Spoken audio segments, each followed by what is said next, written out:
Welcome to Care More, Be Better, a podcast for people like you who care about the social impact of conscious companies and everyday heroes. Hear inspiring stories from those who put people and planet before profit and personal gain. You'll learn how you can make a difference, vote with your dollars, and get involved today. Here's your host, Corinna Bellizzi.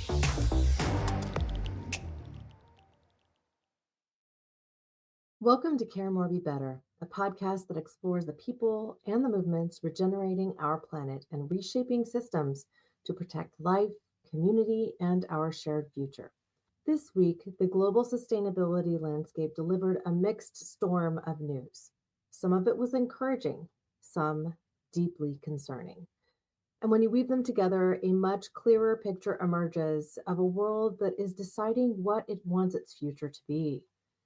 In this Solocast episode, we'll explore 5 developments, each from a different region of the world, that together show where we're making progress, where we're backsliding, and where regeneration is finally taking hold. Let's dive in. Now, with the first story on our docket, we have a major win for wind and clean energy. A federal judge just struck down the Trump-era executive order that blocked offshore wind development along major portions of the U.S. coastline. The source is the Associated Press. The headline you can see straight on your screen if you're following along on YouTube. This decision restores legal certainty for the U.S. offshore wind sector. This sector in particular has seen billions in investment stalls, renegotiations, and setbacks because of shifting political winds. Now, developers can move forward. Ports can plan for their upgrades. Workers can take jobs knowing they won't disappear with the next administration. This moment is a reminder that progress can be protected. It can be protected through the courts, even when politics gets messy. But to understand where this win fits on the global stage, we need to look at the bigger systems picture. This week, the United Nations issued a stark reminder that climate change, pollution, biodiversity loss, and land degradation are not separate crises. They are one interconnected planetary emergency. I will link to this article with show notes so you can explore it as well. The UN is essentially making all of this clear. Solving these problems separately just won't work. You cannot protect biodiversity while ignoring pollution. You cannot reduce pollution without rethinking land use. And you cannot stabilize the climate without restoring ecosystems. This report provides the systems thinking backbone for today's entire episode. Because when we turn our attention to Australia, we see exactly what it looks like when political leaders ignore this interconnected reality. This one truly is a gut punch. Queensland's new government has officially scrapped its 2032 renewable energy targets and approved extending coal-fired power generation until 2049. The source is the Australian. It's a dramatic reversal that environmental groups say could derail Australia's ability to meet its climate obligations.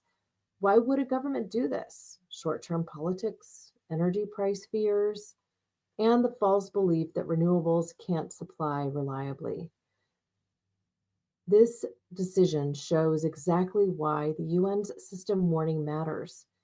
When leaders treat climate as an isolated issue instead of an interconnected system, they make choices like this, choices that lock us in emissions for another generation. But Queensland isn't the only region struggling to balance short-term pressures with long-term ecological stability. Let's look at Europe.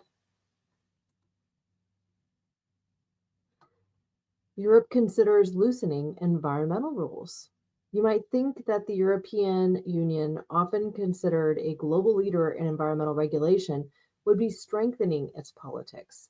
But this week, EU officials proposed exempting AI data centers and gigafactories from environmental impact assessments in order to accelerate industrial growth. Now, I'm going to link to this article as well. The source is The Guardian. And in this article, they really go through and detail why environmental groups are so plainly pissed. They're warning that this would undermine the EU's Green Deal ambitions. And this moment really does a great job of capturing a global tension that is real for all of us. How do we balance economic competitiveness with ecological responsibility? If the world's most climate forward region is considering cutting corners, it shows just how immense the pressures are and how easily environmental safeguards can erode. Thankfully, not all regions are moving backward. In fact, one major US announcement this week shows what it looks like when policy moves toward regeneration instead of extraction. And this will put a smile on many people's faces, especially those that have supported the MAHA movement. In a landmark move, the USDA has launched a 700 million regenerative agriculture pilot aimed at improving soil health, restoring ecosystems, reducing input costs, and strengthening rural communities. Now, this couldn't come at a better time given how many farmers are struggling, especially those smallhold farmers. And ultimately, this will replace some of the investment that the Biden administration had put into effect, but which had been canceled. This is a major public investment in practices that rebuild soil carbon and biodiversity, improve water retention in the soil, reduce our dependency on synthetic and chemical fertilizers, often which are chemically based from petroproducts, support total biodiversity, not just the soil microbiome, and increase long-term land productivity. It is perhaps the clearest sign this week that governments can choose policies aligned with systems thinking and ecological regeneration. Where Queensland doubled down on coal and the EU considered relaxing safeguards, the USDA chose a different path, one rooted in long-term health for people and planet. Now, we could also argue about their approval of certain pesticides that are now going to enter the USA food streams, including forever chemicals, but let's just keep that hopeful lens for now. So, what do these stories tell us?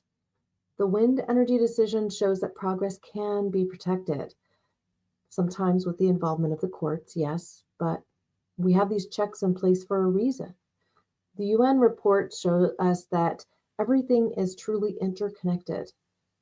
Queensland shows how quickly fear can pull us backward. The EU debate shows how even strong environmental leaders can slip under pressure. And the USDA pilot shows that regenerative thinking is infiltrating public policy, perhaps not as quickly as we'd like, and perhaps not all at once.